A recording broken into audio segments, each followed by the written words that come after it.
So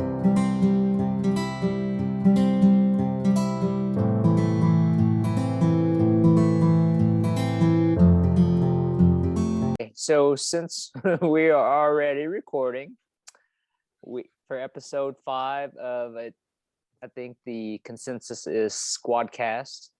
Episode 5 of the Team Vert SquadCast. We have Michelle Baker, who is just recently off her first 100 miler at Rocky Raccoon, and we have her two pacers, Endo and Fiona. We wanted to get both perspective from the racer and then from the pacers, just so I thought it could be interesting. Maybe they have different different perspectives on how well the loops went.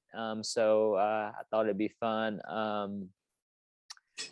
I think the best way to kick it off is, Michelle, I wanted to see if you can get some background on your Instagram name. That would be a good place to start, and how I think that's a good basis for how you got into the sport anyway. Well, the background on my Instagram name, I don't know. My sister had an Instagram account first, and hers was, she lives in Utah, and hers was SLC Mother Runner or Running Mama or something like that. And so I was like, oh, that's cool, but I don't want to put Texas because we're from Alaska, and I really identify more as an Alaskan. So it's AK MTN, like mountain, because I like to spend time in the mountains, and all my kids are named after Alaskan mountains. So it's the AK Mountain Mother Runner. Cool. It's kind of long, kind of a mouthful. I'm surprised they let you have that many characters. Yeah. Yeah, well, I have a different Instagram that's like with all my kids' pictures and stuff like that. And that one is private. So I just found a different one for a public one. Before we get into some of I did stalk your ultra sign up and some of your race results. But before we get into that, I know you have a strong background in hiking and mountain adventures. So can you just talk about how you kind of got into that? Yeah, well, growing up in Alaska, I lived in the foothills of the mountains around Anchorage. And so we spent a lot of time in the woods and in the mountains, and there was too many kids in my family to go on vacations. So we just went camping and hiking for our vacations, or, snow machining in the mountains. So that's kind of where my love for mountains began. And then I went to school for 8 years in Utah and really got into rock climbing and mountaineering and that kind of thing in undergrad. And then when I went to graduate school in Salt Lake, I started getting into trail running after my husband moved to Texas and I had a lot of free time on my hands. But I never did any racing until, like, any trail racing until after I had all my kids. Yep. So that's pretty recent, within the last 10 years or so. And let's see, I'm going to get it wrong. How many times Boston Marathon finisher? 5? 5. 5. Mm. Yeah. And I saw some shorter trail races on your list, and I think 2019 you did Pikes Peak Marathon. And no, that's not me. That's a different Michelle Baker, and I haven't been able to get them off my ultra sign up. All right, I was like, I don't think we ever talked about this, so I guess you didn't do Crested Butte either. No, there's like one in Colorado, and there's one that keeps doing Arkansas races that I don't know who they are either. So. Okay, then is Rockledge Apparently Rumble? I should have picked a less frequently used name. Is Rockledge Rumble your first like 50K? Your wish list? What's that? Was Rockledge Rumble your first 50K? Yes. Okay, so all right, we'll skip Pikes Peak and Crested Butte. So 2019 Rockledge Rumble was your first 50K. And then obviously we had some pandemic issues. 2021 was Bandera 100K, where you finished just a smidge over 16 hours and got a Western States qualifier. And then just a short couple months later, your first 50 miler at Grasslands, where you finished third overall. So kind of you took a big step into longer ultras in 2021, and obviously 2022 was Rocky Raccoon 100. Tell us how you chose Rocky Raccoon, why you chose it, and kind of fill in the time in between. Well, going back, you have to really go back, I don't know, 5 or 10 years. And there was a guy that went to my church who had a gastric bypass surgery and lost like 200 pounds and got into ultra running. And he would MC a lot of races, and he would run some of these ultras. And he was talking to me one time about running the Rocky Raccoon 100. And I had never heard of it. I thought, why would anyone want to run for 100 miles? I just thought that's insane. It never occurred to me that I would ever do something like that. But I don't know, in 2019, I just set some goals that I wanted to try some of these longer races. And I think it was because I got involved with some of the local running clubs. And they are full of crazy people that give you crazy ideas, and you start to think these sorts of distances are normal. So it kind of planted that bug in my ear. And as far as choosing Rocky, I was kind of forced into it by a friend. I wonder who that could be. Yeah, he sort of bullied me. Yeah, he sort of bullied me into choosing that particular race, and I'm actually really glad I did, because it was perfect. So maybe Kim can share her bully story later. Yeah, tell us how you were bullied into doing 100-miler. Well, if you know who I'm referring to, he's pretty persistent. Highly. And truthfully, I had already been thinking about doing 100-miler, so it didn't actually take probably that much convincing. Okay, so Rocky Raccoon 100-miler, it was just in first week of February. You finished in 23 hours and 43 minutes, 10th overall, so sub 24 in your first 100-miler. Again, your two pacers, Fiona and Kim, were on, which did loops 4 and 5. So I think I kind of wanted to, maybe you could talk about loops 1 and 3, since they're actually, well, for the most part, solo, until you picked up your sister-in-law. But let's just talk about how those first 3 loops went, and then we can kind of bring Fiona and Kim in as we get into those later loops. Okay, sure. Well, the first, I get pretty bad pre-race jitters, and like most people, I don't think anybody really sleeps much the night before a race. So it's just getting to the starting line that's tough, and I didn't sleep well because I thought that I might not get there in time. And I thought if I got there, there wouldn't be anywhere to park. And, I was just worried about all these logistical things.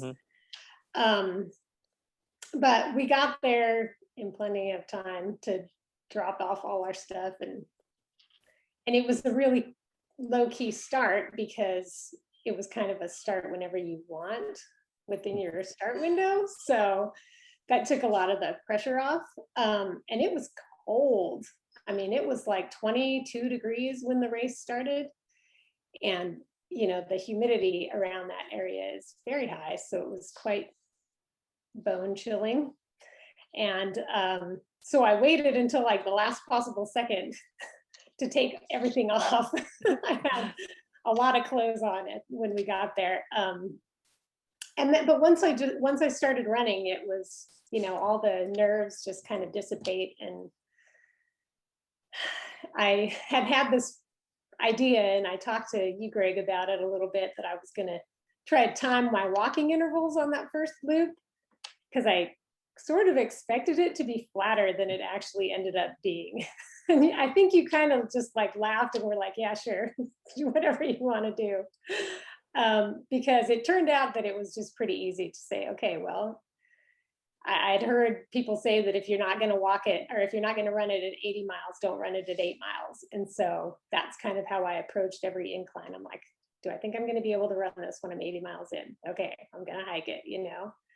So I felt like I did a pretty good job at pacing myself for those first couple of loops.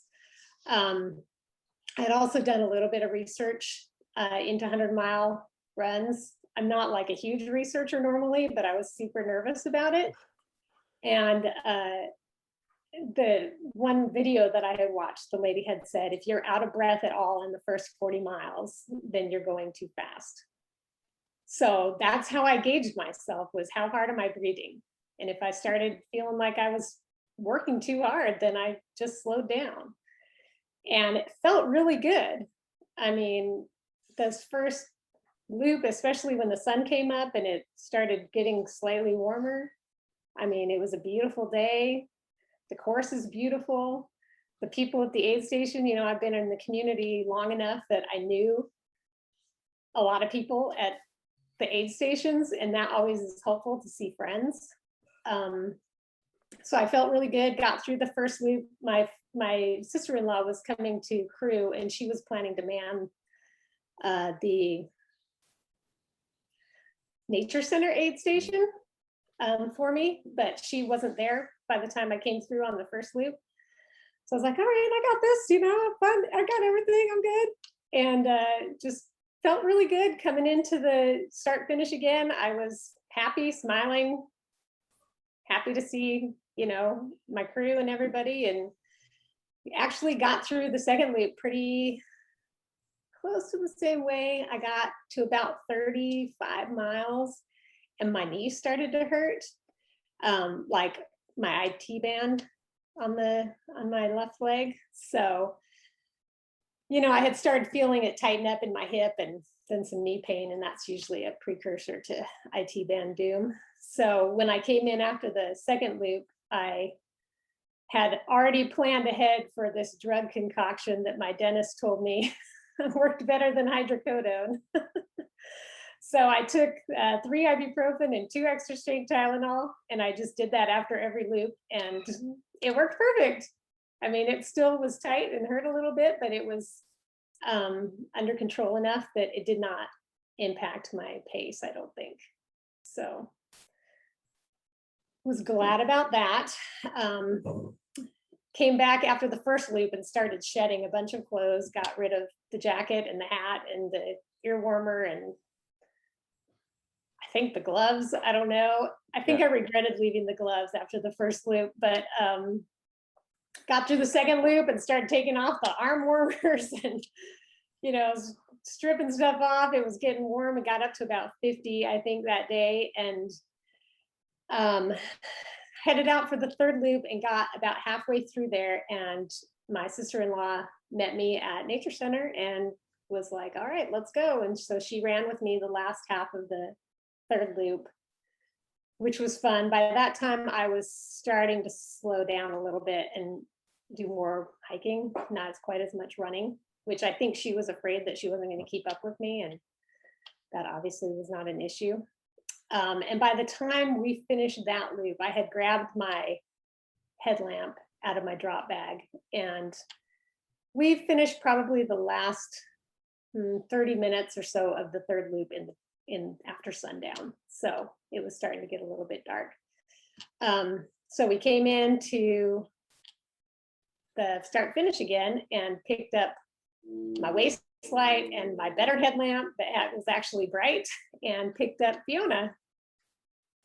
So headed out at mile 60, and I was still feeling good, still jumping around and smiling. So I felt like that first 60 miles went way, way better than I ever expected. Now, initially, when you, I know he, not to be named, was going to be part of your crew early on, but you know, as the race got closer, I don't think you had planned to have pacers, right? Or you just hadn't finalized. I'd never had a pacer before.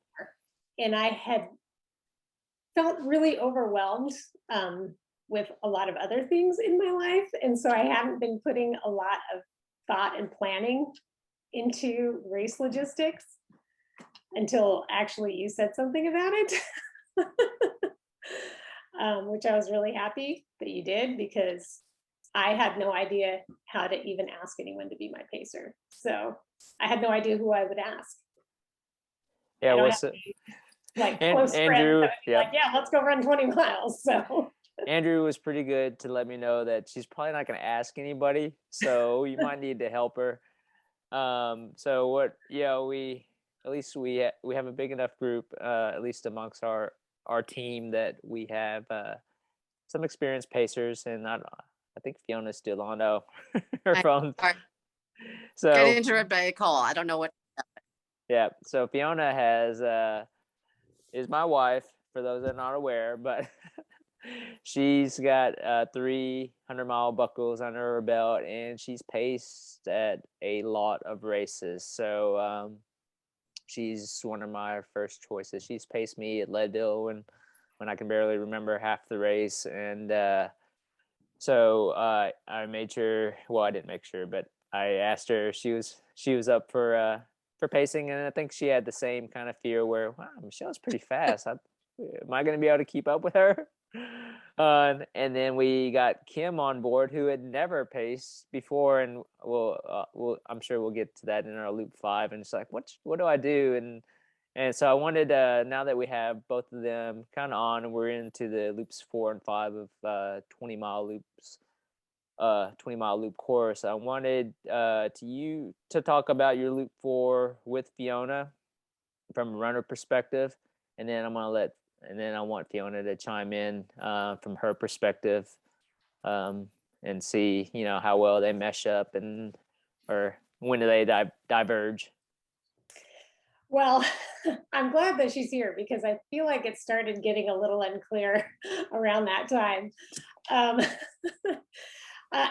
to be actually, I did actually have a pacer lined up ahead of time. I had asked Mo to pace me. I had paced him before at Possums, and he was like, yeah. And then he's like, oh, wait, I remembered I already told Stephanie I was going to pace her. So I'm like, oh, well, great. So yeah, that's how I ended up with the pacers. So I appreciate you stepping in there. About loop 4, it's definitely slowing down when it got dark. I was really concerned about falling. There's a lot of routes. Headlamp issue too towards the end of the 3rd loop, and you couldn't see because y'all were kind of running in the dark or hiking in the dark a bit.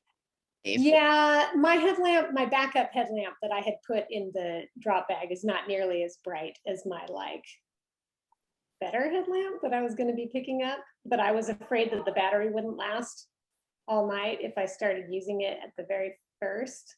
So, because I didn't have a backup battery or anything for the really bright headlamp. I just got it. This is like, I've worn it like twice for that. So I didn't know that. I had actually just figured out how to use it like the week before. So so luck was on my side. Yeah. But we started off and it was dark, and I feel like we were doing pretty good at running still the flat parts and the downhill parts and the paved parts and the wooden parts. What? You're running really well actually on that 4th loop. So yeah, I felt like it was still pretty good.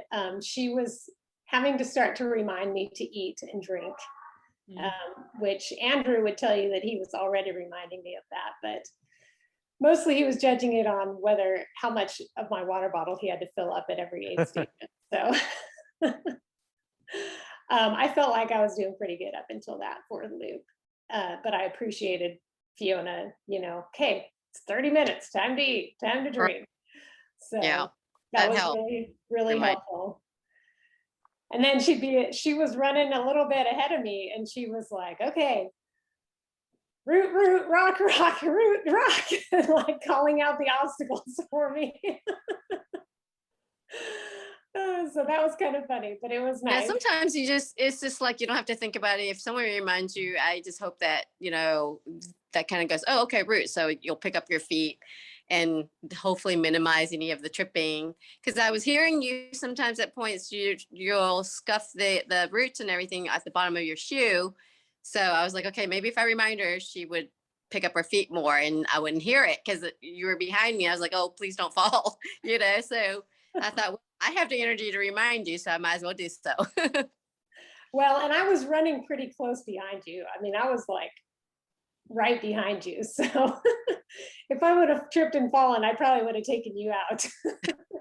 That thing we didn't want happening either. So no, you were doing great. I was so impressed with how well you were moving, and you were so you just remember things. You're like, okay, so I need to go to this porta potty and stop because there's no more bathrooms in between now and the finish. And so you were still very lucid. You remember things. You knew where you were going, which direction. So as far as mentally, I think you were still very strong. You remember things and you knew what you needed to do.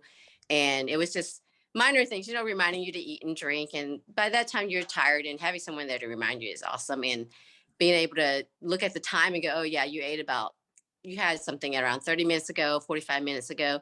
And it's great that you communicated all that too, to help your patient know, okay, remind me every 30 minutes. Or, if you had something at the aid station, I'd push it back a little bit longer, like 45 minutes before I reminded you. So at least you were keeping your energy up. So I was glad about that. You were doing well with all that fueling and everything. Yeah, that was super helpful. And I felt like I was still feeling pretty good at that point.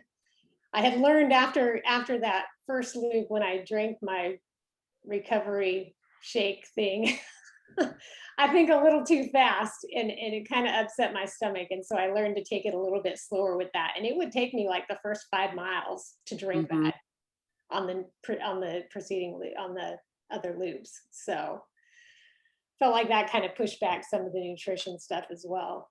And I didn't end up eating as much of what I had packed in my drop bags as I had anticipated. So I came home with actually quite a few spring energy gels that I had planned to eat. So, yeah. Well, you were sitting at the aid station and taking your gels. So I thought overall you were doing really well with fueling for sure. Now, could you have used more calories? Probably. I mean, most people don't exactly take in as many calories as they had planned on, but you were still eating and drinking well every 30 to 45 minutes. So, and then at the aid station. So I wasn't concerned about that at all. You were doing so well with that. And what was really amazing is that when we got closer to finishing the loop, I had to stop and text the crew and let them know where we were at and how far we were, just to give them an update. And I'm like, keep on going, I'll catch up to you. Next thing I know, you're all the way down there. I'm like here sprinting to catch up with you. I'm like, oh, she's great. So that was awesome. That was because we got to the boardwalk parts, and I felt like I could really run on those without worrying. So I still felt like I could run. It was more of a fear of like tripping that was keeping me from running more on that loop. Yeah, there are a lot of routes out there. So yeah, I do have some black toenails still. So good times. Have you lost any? No, not yet. Well, I had lost one right before the race, like the week before the race. So I think that was a leftover from Rockledge. Maybe running the rows knocked it out. Yeah, it might have been. I don't know when it fell off. I just was like, oh, one day, oh, there it's gone. I don't know what happened to it. So there it goes. I thought it was awesome the alphabets too, because when you saw the end, towards the end of the alphabets, you were counting down. I was like, what is she saying? So I was paying attention to what you're saying when we were hitting certain alphabets. I was like, oh, and then you're like, I think it's only 3/4 of a mile left that we have when we saw Z. I was like, oh my gosh, this is awesome. And so I was able to text him on the last loop when she was counting down the letters for me. I was like, okay, guys, she's getting close then. We were able to plan and get ready to come out and see you finish and everything too, because it got really cold for us. So we were all kind of bundled up. I was in the car. Greg was, I think, on the cot, bundled up too. So we were waiting. Yeah, that was nice that they had the alphabet out there. It was nice to be able to kind of keep track of how far I'd gone and how much was left. And I'd lose some of the letters in there. I'd be like, wait, did I ever see, LMN and O? I don't remember those. But yeah, that was fun. Was that? What counted was seeing those last letters there. X, Yeah. Y, Z. Those last 3 or 4, I'm like, okay, we're almost there. It's going to be great. For sure. Yeah. I loved having those there. That was super helpful.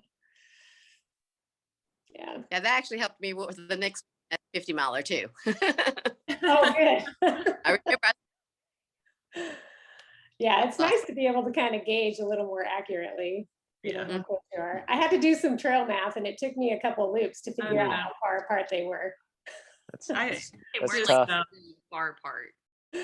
I'm like, okay, it's 20 miles, but there's 26 letters in the alphabet. So how far apart are they? Huh. We just I had can't even do that math right now. Yeah, I don't want to do trail math. Now, Kim, I think Kim was actually a little more nervous, and we had to have our own Zoom call to go over how, pacer expectations, because this was going to be her first time pacing, running at night too, right, Kim? Yeah, no, I'm usually asleep. Yeah. that time. So, and so I wanted, can you, what did we talk about during our little pacer briefing? That's a very good question. Like, I guess that there's different ways to pace. Some people are Right. So I run think, next to them, so run Fiona, behind them. yeah, Fiona's kind of like me. I like to pace from the front and try to have the runner just kind of follow and encourage that way. And then some runners will prefer the pacer behind them or right beside them. So unfortunately for me, if I'm pacing, you don't have a choice. We're just gonna do it my way. You're just gonna have to follow and suck it up. But I think Kim had some. Oh yeah, I told Kim to just do what you can to distract Michelle. Don't let her, don't have her thinking about what mile she's on or how much she's got left. So tell us some of the. I want to hear some of the distraction techniques that you use. Well, I tried. I think Michelle just was poor not. Kim had the hardest job. I think She you made was- it easier for me because I'm not very she was- talkative. You were working with some pretty rough material by that point.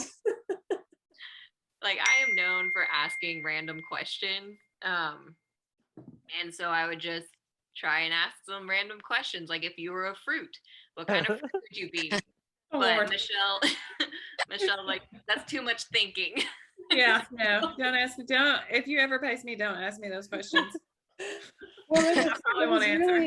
it was super funny because, Greg had told her to run out in front, but she was like 20 or 30 feet in front of me. So she's like I could asking still me hear these you. questions and I couldn't even hear her.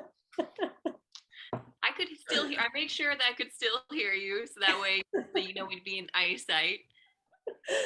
Yeah, it was pretty funny because I'm like, wait, what? Yeah. And then she asked me the fruit question and I was like, what? I was like, I cannot think about that. I have no idea. It's too much thinking. Like, I know for sure, like, the longer I run, the dumber I get. So I can't take that into account. Super dumb by that point, for sure. When you were doing great, like Fiona said, she would hear the scuffing. I would hear you kick the root because I didn't warn you about the root, but I never heard you fall. So I always congratulated you, like, hey, you're still standing. Well, I actually did fall a couple of times during the race, but they were both on the first loop. Get them out of the way. Yep. I was just trying to figure out what you needed at the time at aid stations and figuring out like what you needed in your bag. Thankfully, my phone, they had service out there. So when you needed stuff that we didn't have, could text, I already forgot her name, but your friend to come bring us to nature center. Yeah, Christy. Yeah. Yeah, Christy, yeah. And then at the end, yeah, I texted Fiona we're at letter Y or Z or whatnot. So she knew exactly where we were. I figured she would know because I had no idea like how much farther we were. Mhm. And like your time card had changed the pace card that Greg gave me. And it's like I still wanted to get you a sub 24, but I was worried that I didn't want to push you too much to run as much because you were like you just ran how many 4x20 80 miles at that point. So I didn't want to push you to where you just kind of like bonk out before we even get to the finish, but wanted to make sure you're still moving at a pretty good clip to where we wouldn't be freaking out at the end. Yeah. Well, I honestly, I had totally ignored the whole pace chart.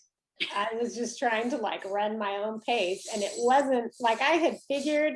I wasn't really paying attention to time that much, but I had figured by the time, because after the third loop, I did a complete wardrobe change. It was like a 30-minute mile there. I lost a lot of time changing clothes. And then after my loop with Fiona, I had developed a hot spot on my toe. And so I'm like, when we get back to the start, we need to look at my foot. And it was Right. already a blister. And so they had, Greg had to touch my wonderful feet and pop that blister. And then, so we lost a bunch of time there. And then we got back to the damnation aid station for the first time. And whatever bandage thing he had put on my toe had come off and was rattling around in my sock. So Kim had to stop and, sorry, my kids are in here. Had to stop and take my shoe and sock off and get that thing out of my sock. So, and that aid station was nice and warm and it was lovely. Sorry. And there was a lady in there shivering that I had to talk back out onto the trail. So that was nice to be able to help her while we were in there. But yeah, so I had lost a lot of time. And after that fourth loop, Greg was like, you know what, you have this much time. I think you can still come in under 24. And until he said that, it was completely off my radar. I was just like, there's no way. I'm just trying to finish, And I know you and you were right to not pay attention to the pace chart. The pace chart's for us, pace chart's for the crew, so we know when to expect you. And you keep, I know you said it more than once where I was slowing down. It's like, yeah, but it was all built in. And honestly, you were probably never more than 5 or 10 minutes off our expectations. So you were much more consistent than you thought you were. And after after that fourth loop, or before the start of the fourth loop, even with the wardrobe change, when I was pretty sure you were going to get it anyway because you had the pacers with you, and that would help you hold, the splits that you would need. And you were super consistent the whole time. And at least even though it was the first 100, you still have, a long background of, long endurance, long hikes. So I was confident that you were not going to have the same, the typical degradation in paces that most people have. And then you have the benefit of, two good pacers. So it wasn't even a concern, and you were so consistent and right on with the splits that we were expecting. So it wasn't even a surprise. And the only surprise was you came in a little bit faster than we were expecting with Kim pulling you in on that last loop. So yeah, it was right on. But when texted said they were like at Y, I was like, okay, when you're Z, you're only quarters of a mile and she's going to hit sub 24. And so I was like, if you tell her she's going to hit sub 24, she's going to book it. And so I was like, she's going to make it in there. So she knows. Well, I don't know if she was texting you guys. She must have been texting you the whole time. I was totally out of it. I have no idea what she was doing. And by that time my watch had died. And so I had it plugged in to the charger in my pack, and I had no idea my pace or what time it was or anything. I was just running, or sort of running. Probably not that much running. It was hard. Like either your headlamp or your belt. Oh, I think it was your belt Oh went yeah, out. my waist light had died, and so I So just had I, the Oh, headlamp. no. I tried So- running a little more next to you at that point and like lean my head more where your feet were going. Because if I trip, it's fine. If you trip, it's not. Yeah, so we got to the second time going through Damnation, and so we had 6 miles left, and she's like, okay, we have 2.5 hours or something, or so, I don't know, I can't remember how many she told me, but she's like, to get 6 miles we need to get there, and I said, and what time will that get us in? And she said, oh, it'll get us there by 7. And I said, hey, I got to get there before 6:30. I'm like, shoot, we got to move. And she's like, oh, well, then we better do a little more running. So that was when we really picked up the pace on that last lap. Was that for those last 6 miles? And I don't know how much we really picked up the pace, or if it was just me mentally picking up the pace. I don't think my brain was really functioning at that point. So I was just following, Kim, the sound of her voice ahead of me in the dark. Who knows what I was saying? Yeah, but when we got close to the end, I think it was when we saw Z, and she's like, okay, we got to go. We're going to make it. And so I was thinking it was like 6:25 or something, I was like, man, we got to book it, And so we came up that last hill and saw you guys all waiting there for me. And it was so awesome to run in with everybody. And I crossed this finish line, and it was like 6:13. I was like, we had a ton of time left.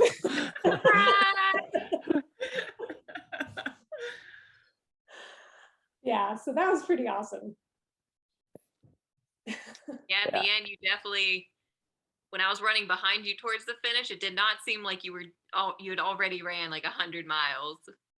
You were going pretty speedy there. Yeah, I'm telling you, that was the whole ibuprofen Tylenol plan was great. My kidneys might not have thanked me, but drink lots of water, right? Right. Oh, that was the other hard part. Fiona told me to make sure that you were eating and drinking every 30 minutes. And I already struggle myself with reminding myself to eat and drink. So I really had to try and keep looking at my watch to make sure, oh shoot, has it been 30 minutes? Well, and I had to keep asking you because I didn't have my watch anymore. Yeah. And so I was like, has it been 30 minutes? How close are we? And you're like, oh, we got 6 more minutes. And then I'd try to choke something down because by that point, did not want to eat anything. So. Yeah. We're mainly taking broth at the aid stations. Yeah, it was broth and Coke. And that was I think at that, when you told me that we had 6 miles to go and we had to book it, and that was when I took my last gel. And after that, I was like, I can't do it. I'm just going to sit this tailwind and hope it gets me there. Because that last one, I almost threw up taking it. So, but you did a good job. You kept me moving and you kept me eating and drinking. So that's what I needed for sure. And I don't know why you were so nervous. I mean, you were a much better pacer than I was on my last pacing gig. So, well, with how I pace myself, I was worried that I would pace you wrong based on how I pace myself, which is not paced at all. I will have a pace in mind and my legs will do something different. Well, it made me laugh because Fiona was afraid she wasn't going to be able to keep up with me. And I was afraid I wasn't going to be able to keep up with you. I was like, Kim is going to hate going this slow. Got a whole triangle of worry.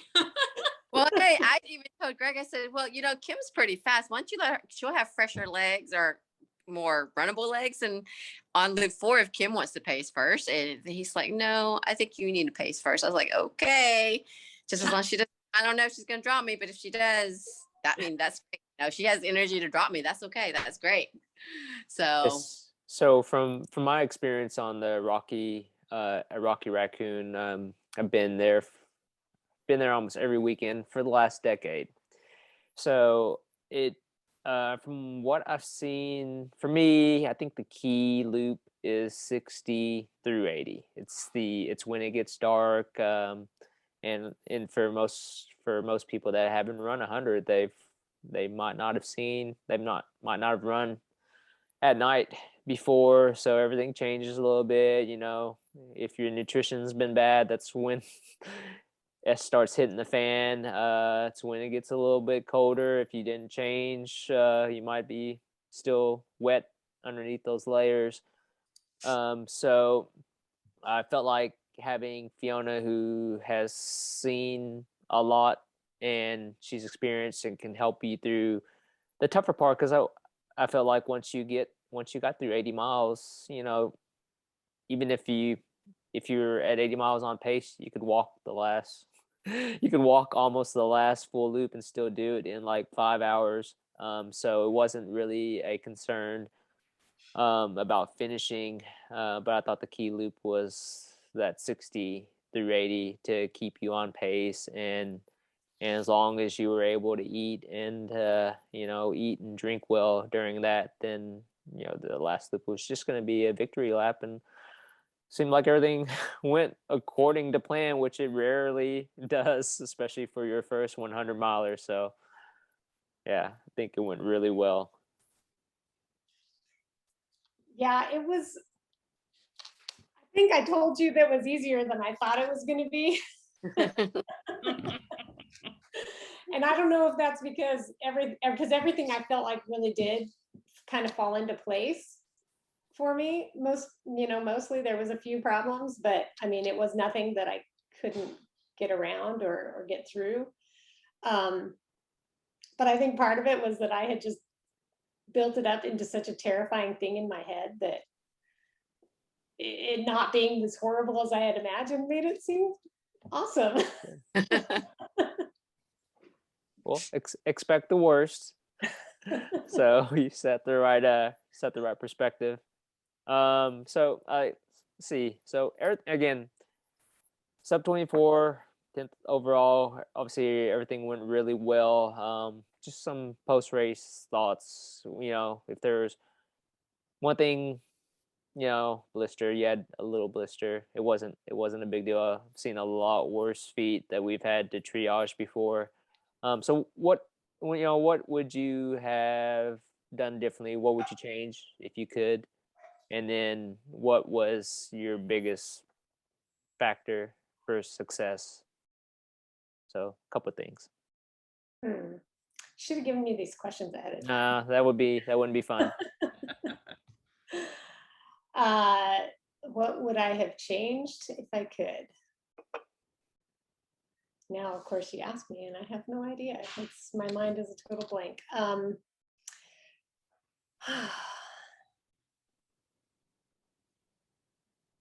don't know. Well, maybe nothing. I don't know. I thought overall it just went really well.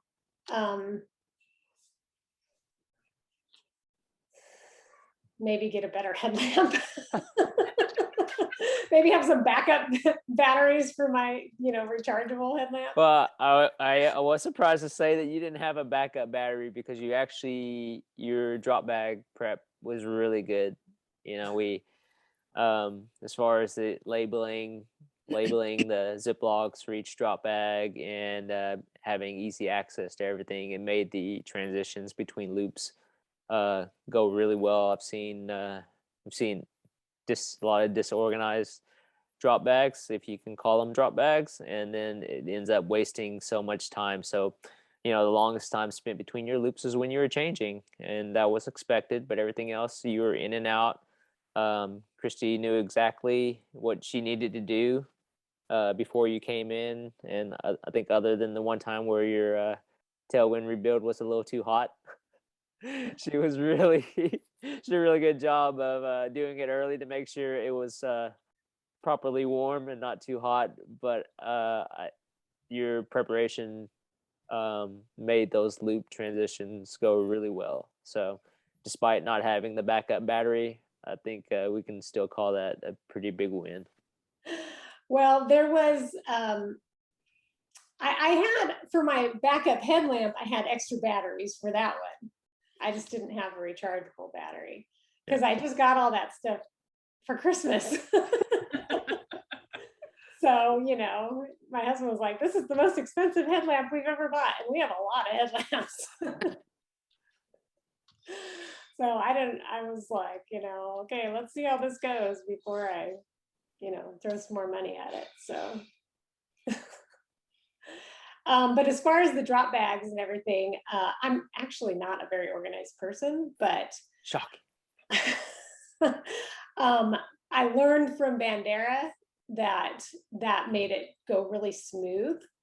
And so Susan had crewed me, my sister-in-law had crewed me at Bandera, and just seeing what worked there really helped me get ready for that as far as Rocky. So, and then I felt like I over prepared as far as clothes and stuff, because I was like, you hear that people start to get really hypothermic as you can't regulate your body temperature after a while.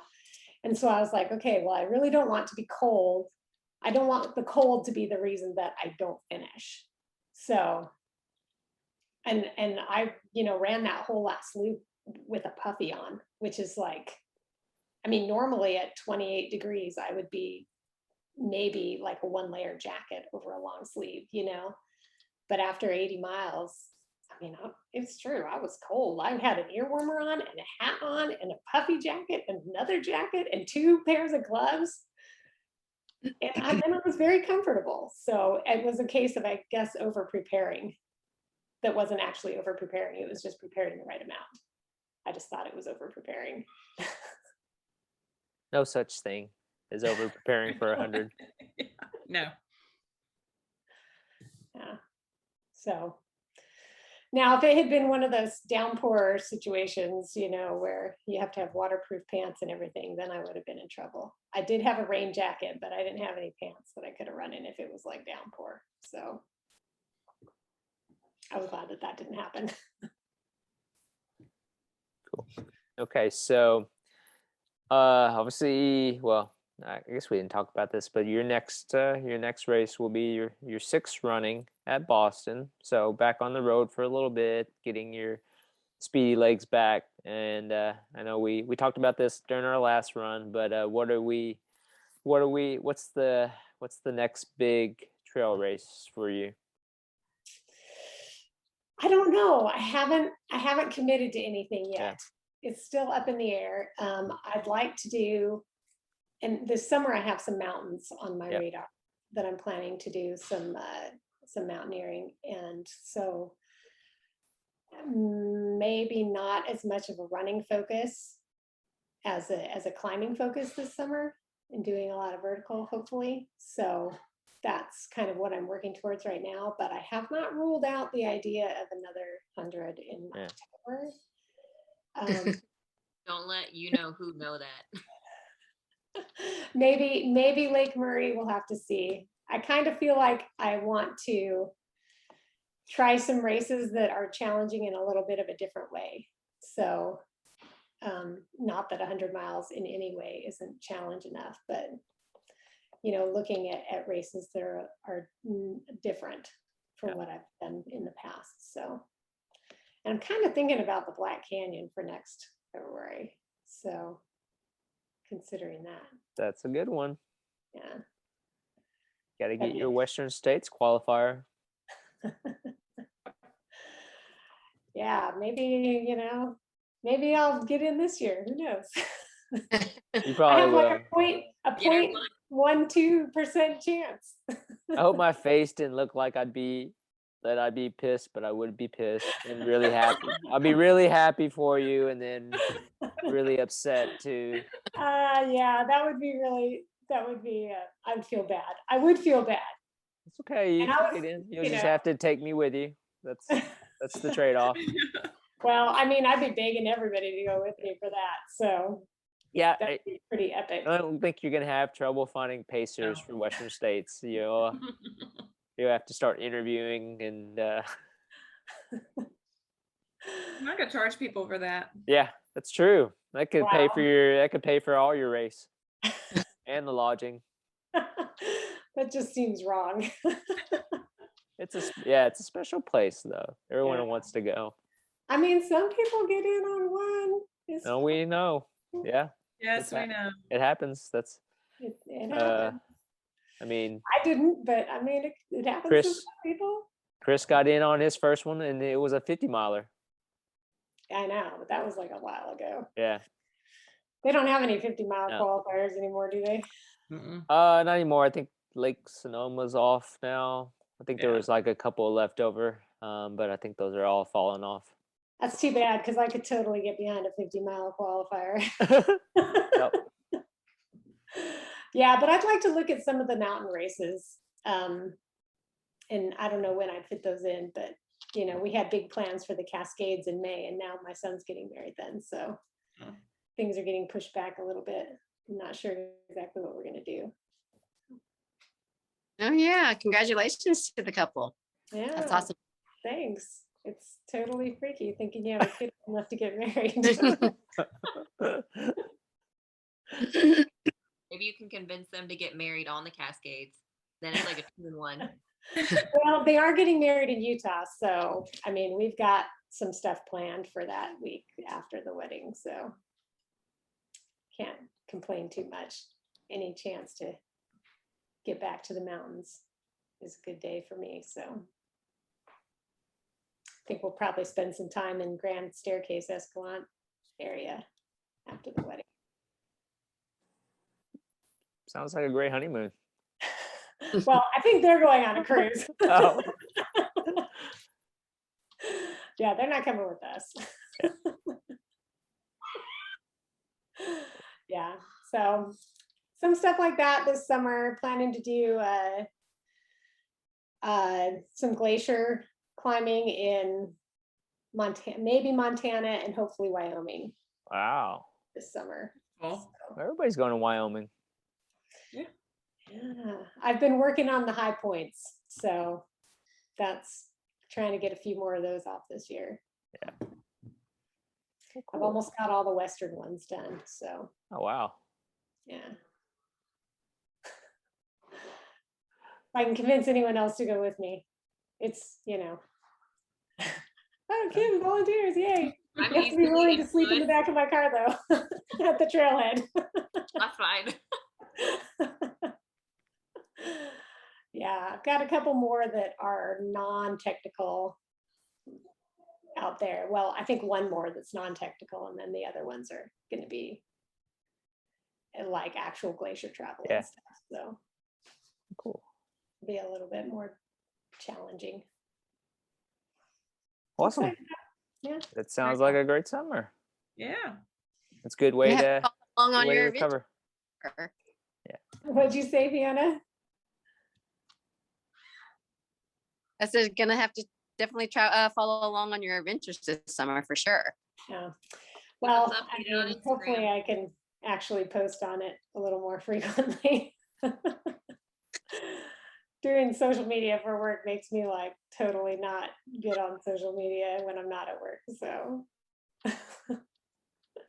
but yeah, Makes that kind of stuff I definitely want to post so I can remember and look back Yeah. on it later. So, yeah, when I'm old and decrepit and can't climb mountains anymore, and, you know, I don't know when that'll be. Hopefully not for another 20 years at least. So, No, you've got a long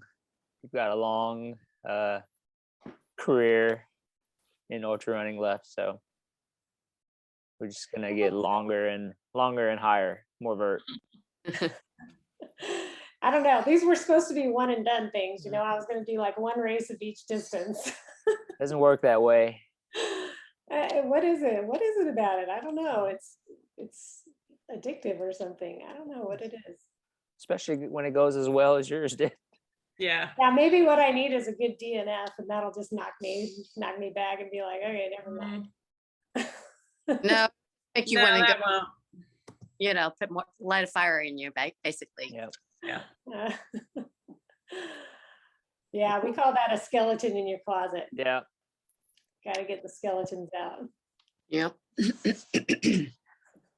Okay. Well, thank you for coming on. It was really fun to recap. I know we've heard some of these stories before, or at least in our smaller group, but I think it's just being there to see how well you did in person and to be a part of it. I know we were all kind of honored to be a part of that crew. So congratulations again.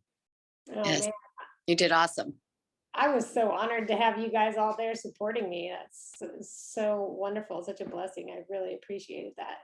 I mean, I think I could have done 100 miles on my own, but I think it would have been a lot uglier.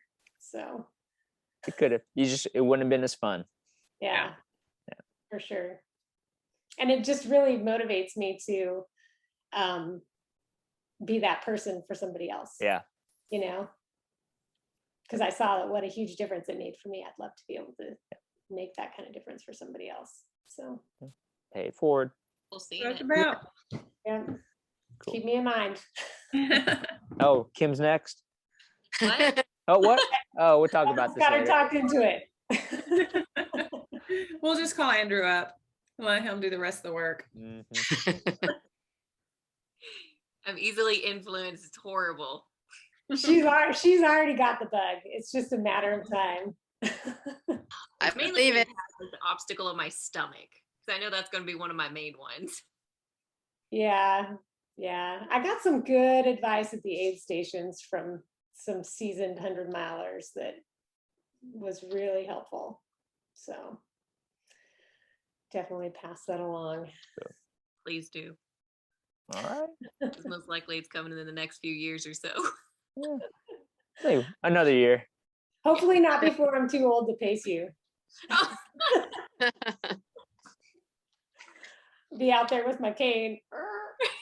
You just whack me with it if I'm slowing down. Yeah, Go faster. yeah, whippersnapper. I All mean, right. not to say anything, but I am old enough to be Kim's mom. It'd be the So am cool I. one. My mom doesn't run. She does not like running. Yeah, mine either. Yeah. I think we all are old enough to be Kim's parents. Yeah, for sure. I'm Youngster. always the baby of the Yeah. trail running groups now. I don't know. I don't know what would have happened if I would have found trail running at your age. I had cross country to kind of like slightly introduce me. And then I'm just so spastic that I need to be overstimulated to really enjoy it. So road running, I needed something a little more technical. Oh, I think you found it. Yeah. And Certainly. you're making it look real easy. It does not feel that easy. Kim's tapering for her second 50K this weekend. Nice. Which one are you running? Sasquatch. Oh, Oh, I love that course. I just thought the mascot was funny. And it's still supposed to be cold, which is my kind of weather. yeah. I know. There's a reason I do winter races. Yeah. Okay. Oh, so we ran a little bit long, and I think our next guest is already in the waiting room. So thanks again for jumping on, Michelle, Kim, and Fiona. It was, again, awesome to be a part of it.